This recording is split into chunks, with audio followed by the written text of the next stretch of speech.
Okay, so this thing came out clean, I guess you can call it that way.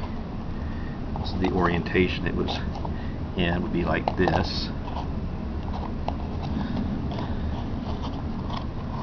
Get back in the way it was. Yeah, like that. Okay, so that's the outside. That's held on with a couple little U-clamps that slip over this thing, so this whole thing can slip back and forth. It's not a traditional brake drum where you have two pistons that expand out like that. This side moves and the inside moves, so this presses against one shoe, that presses, and the whole concept is this is not bolted in anything, it just slides. It's dirty as crap. I don't think that'll really keep from sliding under the forces involved here, but it's clearly dirty. It's got a lot of crud built up around here. Let me get this brake adjuster out of the way. I don't know if that's going to come in or not. It's got some, you know, it's just nasty. So I don't see any actual leaking brake fluid, which scares me a little bit. And I do see a boatload of it on here, on the inside of this. I'm still a little nervous that maybe it was getting past the dust shield.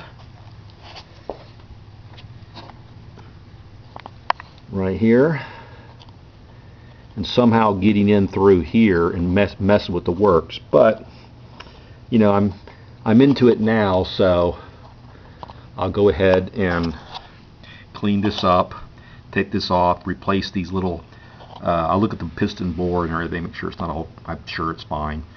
Just replace these seals. I mean, it's really not, it's like $3 part. I don't think I need to rebuild it. They just clean it up and give it a try and see what happens. So far so good though.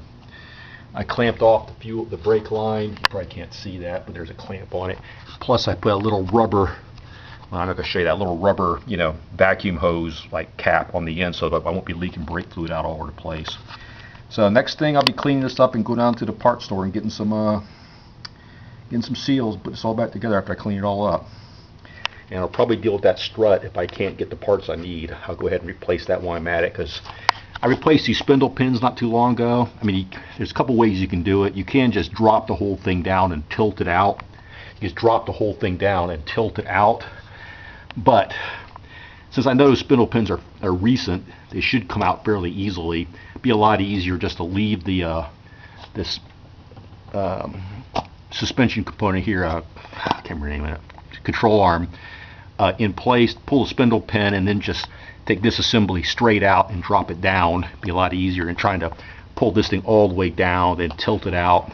If I do that, I got to be sure and loosen up those nuts there so that rubber bushing is under extreme torsion.